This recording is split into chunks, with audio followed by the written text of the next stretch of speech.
Sí, Señor Dios y Padre, queremos alabar y queremos bendecirte, queremos honrarte y glorificarte. Queremos darte gracias, Dios, porque nos permites en esta hora acercarnos. Dios, en el nombre de Jesús, abre nuestro entendimiento, enséñanos un poco más acerca de ti. Padre Celestial, que estas verdades que vamos aprendiendo las podamos poner por obra, Señor. Es una carta práctica la que estamos estudiando.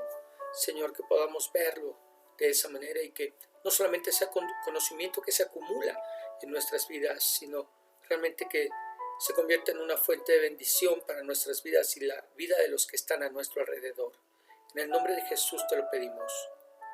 Amén. Muy bien, pluma, papel, lápiz, una actitud enseñable vamos a necesitar precisamente para aprender lo que el Señor tiene que decirnos el día de hoy. Semana 2, Primera de Corintios, capítulo 1, versos del 18 al 31. Y tiene como título Cristo, poder y sabiduría de Dios. Vamos a dar lectura a nuestro pasaje.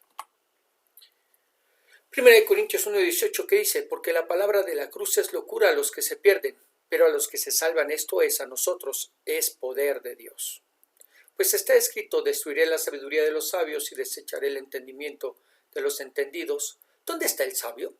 ¿Dónde está el escriba? ¿Dónde está el disputador de este siglo? ¿No ha enloquecido Dios la sabiduría del mundo? Pues ya que en la sabiduría de Dios el mundo no conoció a Dios mediante la sabiduría, agradó a Dios salvar a los creyentes por la locura de la predicación. Porque los judíos piden señales y los griegos buscan sabiduría, pero nosotros predicamos a Cristo crucificado. Para los judíos ciertamente tropezadero y para los gentiles locura. Mas para los llamados, así judíos como griegos, Cristo poder de Dios y sabiduría de Dios. Porque lo insensato de Dios es más sabio que los hombres y lo débil de Dios es más fuerte que los hombres.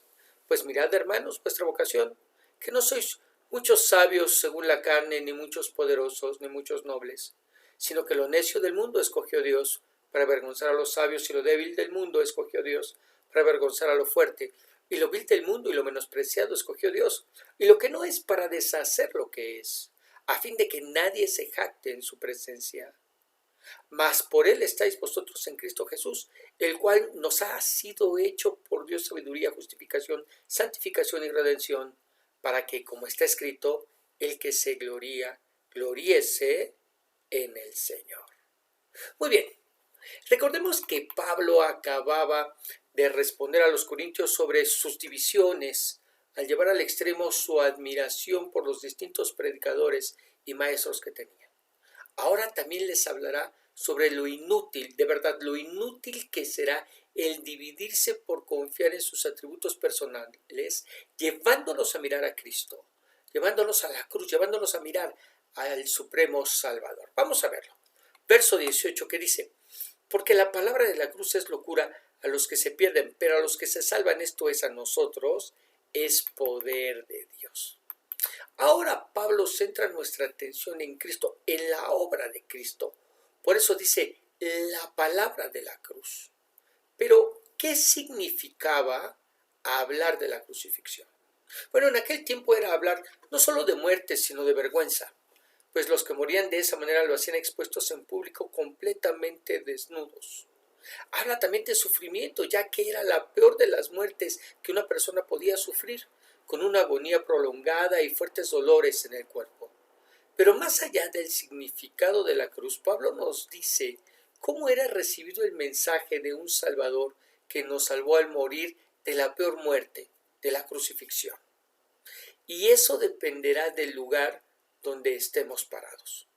Si somos salvos, escúchame bien, si somos salvos, ese mensaje es poderoso, pues nos da salvación y vida eterna. Tiene la capacidad de perdonar nuestros pecados y librarnos de toda culpa y maldad. Si no somos salvos, si estamos parados en el otro extremo, ese es un mensaje de locura, porque ¿cómo es posible que creamos en un Dios que se dejó matar y que a través de su muerte nos da vida? Para griegos y romanos eso era completamente ilógico, sobre todo si tomamos en cuenta que sus dioses eran algo así como los superhéroes de Marvel o de DC Comics, ¿no? Con superpoderes y siempre venciendo y dando muerte a los enemigos. Para ellos era locura. Vamos a ver el siguiente comentario. Pablo inicia su discusión al declarar que el mensaje de la cruz parece como locura a los que están en el camino de perdición. La palabra de la cruz no era simplemente una descripción promenorizada de todos los detalles horroríficos de la crucifixión de Cristo. Más bien, la palabra de la cruz involucraba todo el anuncio de las buenas nuevas de que Dios estaba en Cristo reconciliando al mundo consigo mismo. Es claro, sin embargo, que este anuncio había sido mal interpretado por los corintios no convertidos. Fíjese cómo Pablo incluye a los creyentes en Corinto dentro de su expresión nosotros que somos salvos. También se nota que el contraste esperado entre locura y sabiduría no se da. Más bien, la palabra de la cruz para los creyentes es poder de Dios. En realidad, el poder de Dios es la respuesta para la locura del hombre. Pablo no duda nunca que el poder de Dios radica en el Evangelio de la cruz, y este puede hacer de la cruz un medio eficaz de la redención. La diferencia, desde luego, entre los dos grupos es la fe de parte de los creyentes que hace que reconozcan dentro de la cruz no la locura y la debilidad, sino la sabiduría y el poder de Dios. Muy bien. Verso 19. Pues está escrito, destruiré la sabiduría de los sabios y desecharé el entendimiento de los entendidos. Y Pablo recurre a un texto del Antiguo Testamento que en realidad se encuentra en Isaías capítulo 29, verso 14, que dice, porque perecerá la sabiduría de sus sabios y se desvanecerá la inteligencia de sus entendidos, para recordarnos, enseñarnos, que el propósito del plan de Dios para la salvación del hombre era el exponer y destruir tanto la sabiduría como el entendimiento que el hombre dice tener. Una sabiduría que definitivamente no viene de Dios y que, citando a Santiago, podemos decir que es animal y diabólica. Y es por eso que para el que no es iluminado por Dios, no le es posible entender, no le es posible aceptar, recibir, no le es posible hacer suya la salvación a través de Cristo. Porque eso ofende a su sabiduría, ofende a su entendimiento. Pero hagamos un alto y preguntémonos por un instante. ¿Por qué ofende tanto al hombre la salvación por gracia? Es decir, el aceptar que es a través y por medio de Cristo que somos salvos solo por la fe. Solo por la fe. Bueno, es que la mayoría de las personas están de acuerdo en ganar su salvación, en hacer cosas para merecer ir al cielo. Incluso como creyentes hay quienes están de acuerdo que si no hacemos buenas obras podríamos perder la salvación. ¿Será que eso también ofende a su entendimiento? Pregúnteselo. ¿Será que eso también ofende a su entendimiento hablando de los que son salvos? Muy bien. Verso 20. ¿Dónde está el sabio? ¿Dónde está el escriba? ¿Dónde está el disputador de este siglo? ¿No ha enloquecido Dios la sabiduría del mundo? Pablo, a través de la pregunta, ¿dónde está? ¿Dónde está el sabio? ¿Dónde está el escriba? ¿Dónde está el disputador? ¿Dónde está? Nos deja ver la verdadera intención de la pregunta. Y no es ser contestada de ninguna manera. Lo que pretende es hacer pensar a su audiencia, hacernos pensar a nosotros sobre cómo es que aun cuando hay sabios que se levantan en medio de todas las épocas y en todas las edades, su sabiduría no les alcanza para entender a la sabiduría de Dios. Por eso nos dice que Dios mismo ha hecho enloquecer a esa sabiduría por medio de su plan de salvación, para que todo aquel que sea salvo no lo sea por su capacidad, sino por revelación. Para que nadie diga que gracias a su sabiduría, a su entendimiento, a su inteligencia, alcanzó salvación y vida eterna. No, sino que los que la alcanzamos fue porque Dios se reveló y nos hizo entender su perfecto plan. Y por eso hace estas preguntas. A ver, ¿dónde está el sabio? ¿Dónde está el escriba? ¿Verdad? ¿Dónde está el religioso? ¿Dónde están aquellos que disputan, ¿sí? Que disertan en este mundo? ¿No ha enloquecido Dios a través de su plan de salvación la sabiduría del mundo?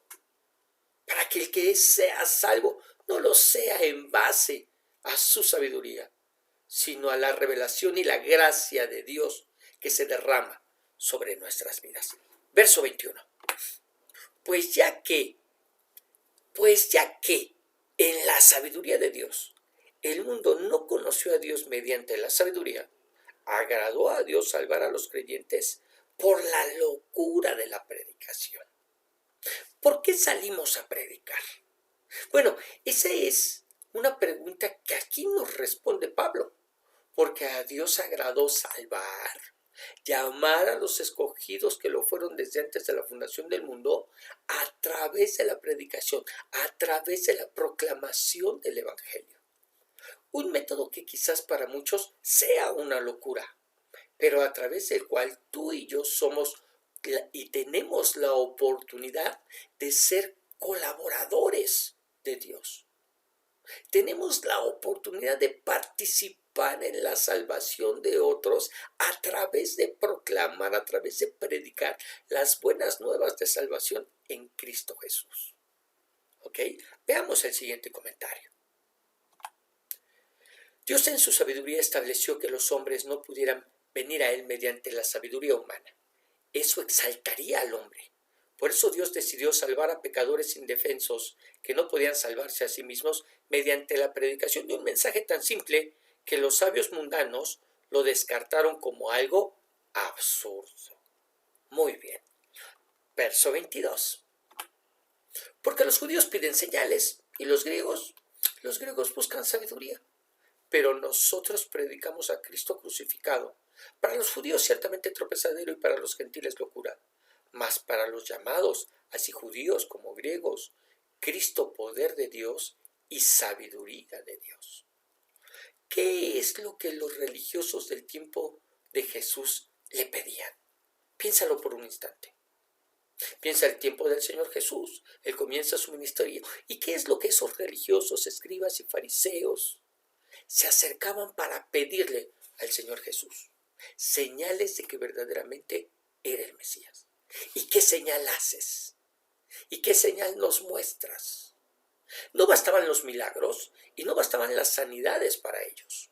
Sin embargo, lo que los griegos, lo que los gentiles deseaban era tener los argumentos suficientes que satisfacieran a sus intelectos para creerlo, para convencerse. Es decir, a diferencia de los judíos que pedían señal, lo que pedían los gentiles, los griegos, era suficientes argumentos que satisfacieran a sus intelectos para que pudieran quedar convencidos. Es decir, es un convénceme. A ver, dame tus argumentos y convénceme de que eres el Mesías. Pero el mensaje de la cruz, el mensaje de un Cristo crucificado, no es una señal para los judíos, sino un motivo de tropiezo, porque escrito está en la ley que maldito sea todo aquel que sea colgado del madero. Deuteronomio 21, 23, que dice: no dejaréis que su cuerpo pase la noche sobre el madero, sin falta lo enterrarás el mismo día, porque maldito por Dios es el colgado, y no contaminarás tu tierra que Jehová tu Dios te da por heredad. ¿Okay? Entonces, para el judío definitivamente, mirando la ley, era un tropiezo el pensar que el Cristo, que el Hijo de Dios, que el Mesías, fuera crucificado en un madero, haciéndose maldición a sí mismo. ¿Ok? Ahora, para los griegos, para los gentiles, hablarles de un Dios que se hizo hombre para morir y resucitar, es decir, volver de la muerte y de esa manera pagar por nuestros pecados, era locura. Sin embargo, para los que somos llamados, para aquellos que hemos sido escogidos por Dios, ¿verdad? Verso 24, más para los llamados, así judíos como griegos, Cristo poder de Dios y sabiduría de Dios. Es decir, sin importar si somos judíos o no lo somos, Jesucristo es poder y sabiduría de Dios. Poder porque pudo hacer lo que para el hombre por sí solo era imposible, alcanzar salvación y vida eterna. Y sabiduría porque solo en la mente de Dios podía haberse ideado un plan tan perfecto que vuelve locos a los sabios de este mundo, pero que da esperanza a los escogidos. Muy bien, vamos a leer el siguiente comentario.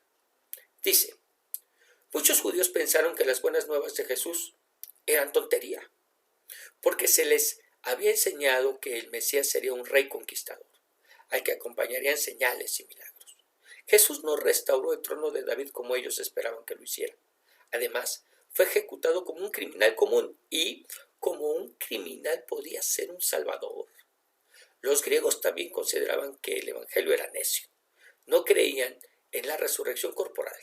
No veían en Jesús las características poderosas de los dioses de su mitología. Y pensaban que una persona con reputación no debía ser crucificada.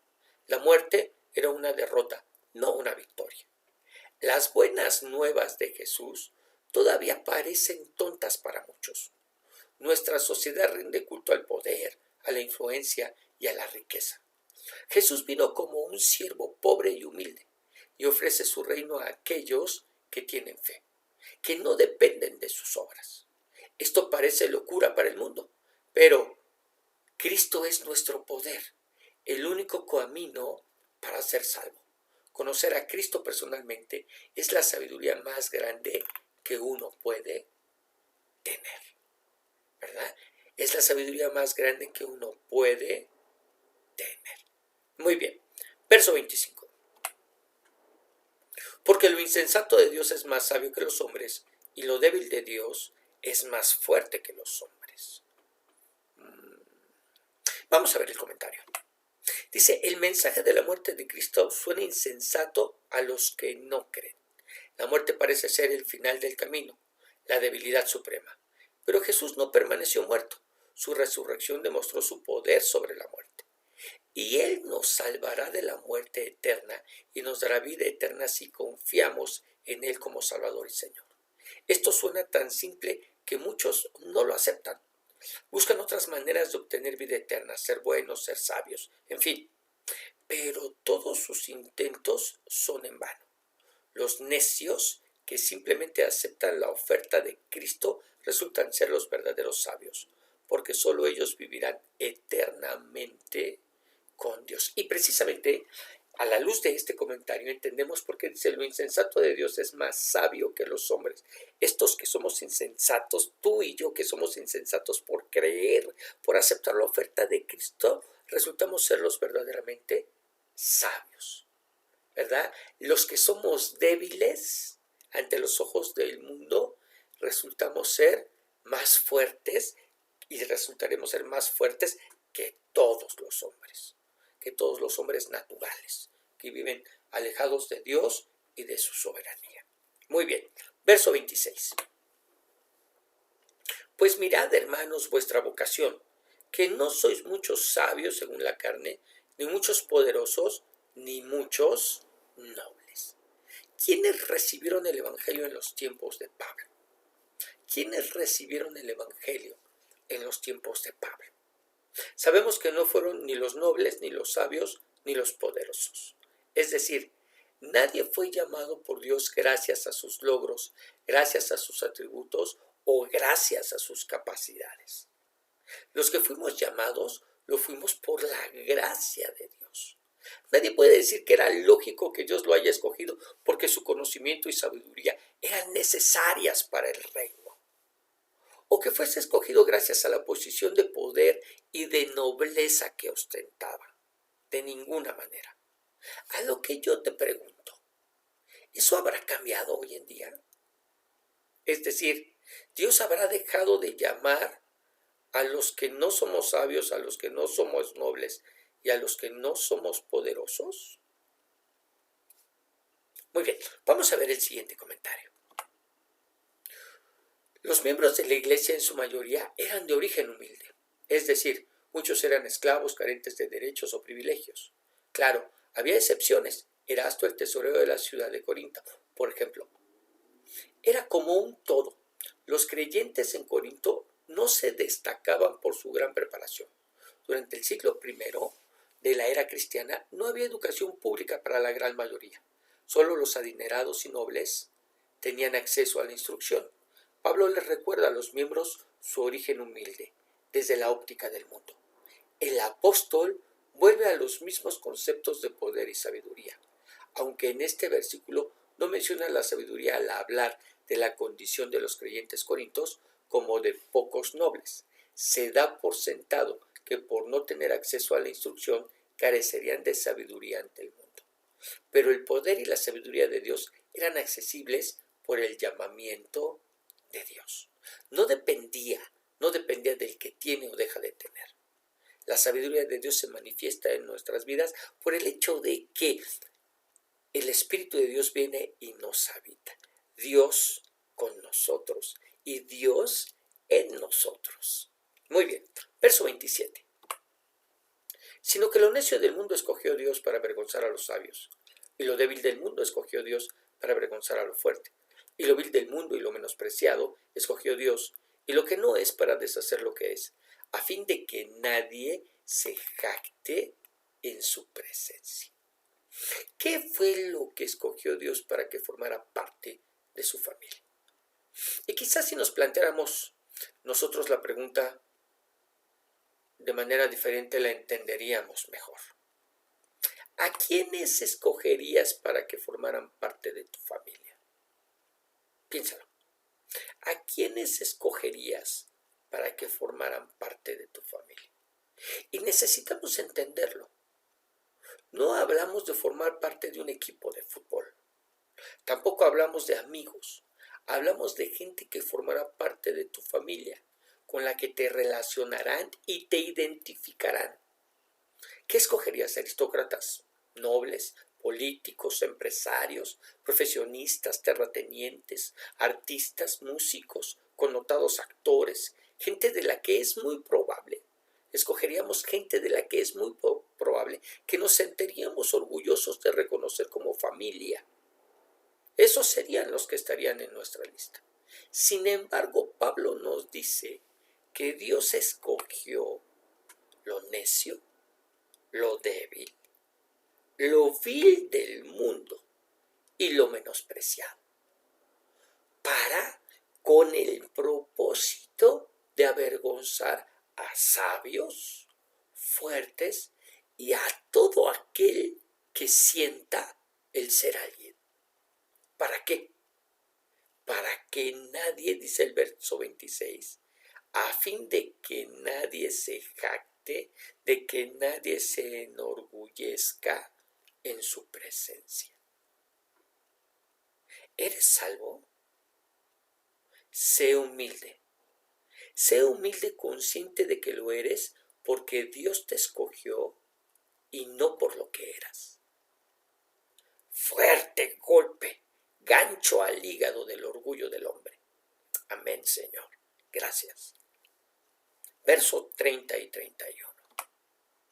Mas por Él estáis vosotros en Cristo Jesús, el cual nos ha sido hecho por Dios sabiduría, justificación, santificación y redención, para que, como está escrito, el que se gloría, gloríese en el Señor. Gracias a Dios estamos en Cristo. Y gracias a que estamos en Cristo es que nos llevó a alcanzar sabiduría y conocimiento. Mira, Colosenses 2:3 dice: en quien están escondidos todos los tesoros de la sabiduría y del conocimiento. Si hay alguna sabiduría y conocimiento en nosotros, es gracias a Dios, literal, Si hay alguna sabiduría y conocimiento en nosotros, es gracias a Dios. Y vámonos entendiendo, perdón.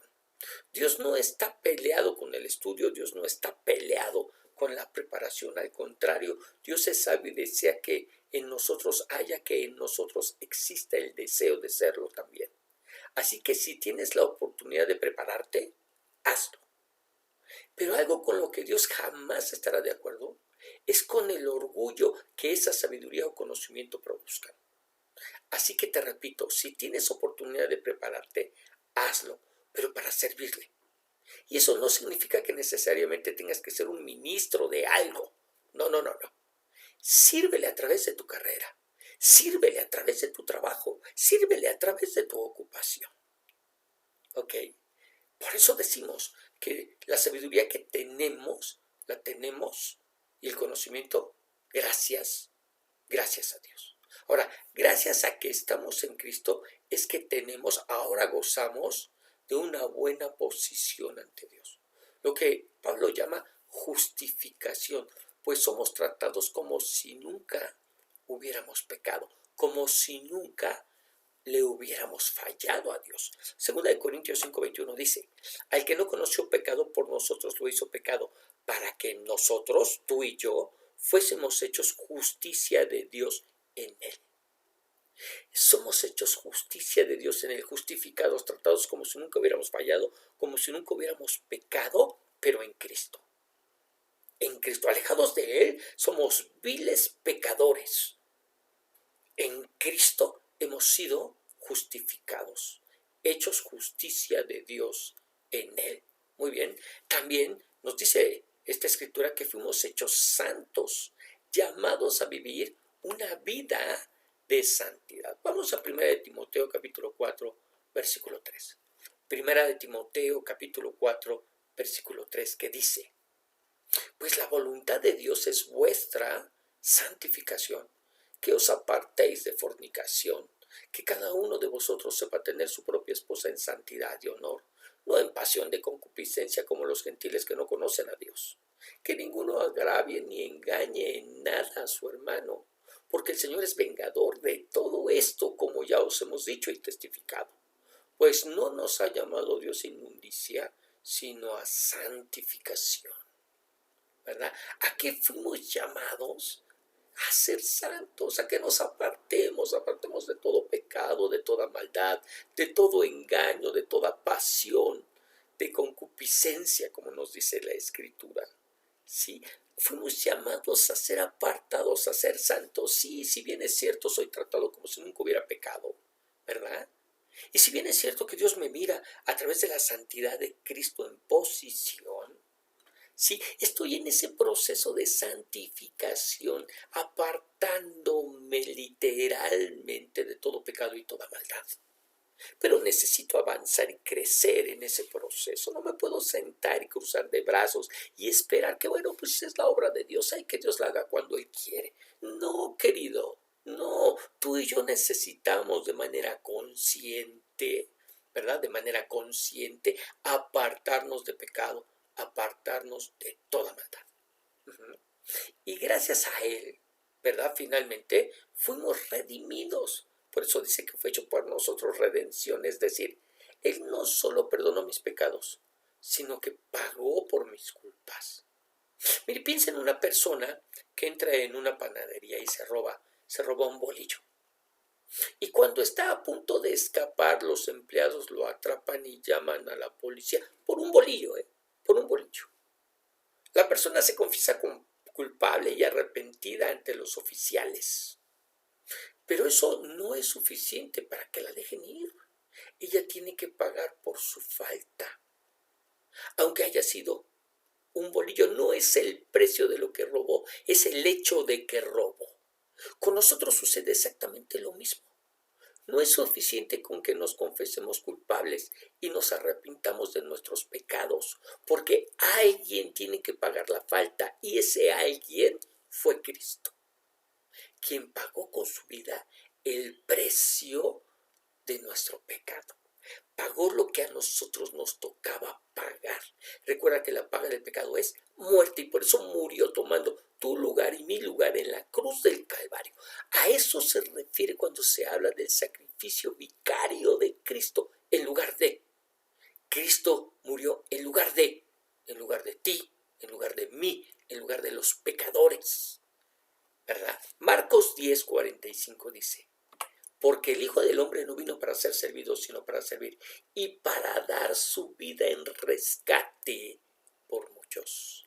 ¿Cuál fue el precio que pagó? El precio del pecado. La paga del pecado es muerte. ¿Sí? Y por eso vino a dar su vida en rescate por muchos. Y con esto, parece mentira, pero hemos terminado. Vamos Vamos a orar. Vamos a darle gracias a Dios por lo que Él nos ha permitido aprender en esta preciosa hora. Sí, Señor, tenemos tanto que agradecerte, pues miramos tu palabra, la reflexionamos, la escudriñamos, la estudiamos. Y sí, definitivamente en Cristo Jesús encontramos poder y sabiduría. Poder y sabiduría de lo alto. Tu perfecto plan que confundió la sabiduría de los sabios. Oh Dios. Pero que quisiste revelarla a lo vil, a lo menospreciado, a lo necio, a lo que no es, para deshacer lo que es. Gracias, Señor. Gracias, Dios, porque nos haces entender a la luz de esta palabra que ninguno de nosotros ha sido salvo por lo que es, sino que somos salvos por tu gracia y por tu misericordia. Ninguno de nosotros era necesario para el reino de los cielos, pero a ti te plació llamarnos de las tinieblas a la luz. Te damos gracias por la obra de Cristo en la cruz, porque nos sigues enseñando y revelando esa obra que cada vez, Señor, es más clara ante nuestros ojos. Y que ese plan, cada vez, Señor, cada vez cobra mayor relevancia en nuestras vidas. Te alabamos, te bendecimos y te glorificamos en el nombre de Jesús. Amén y amén.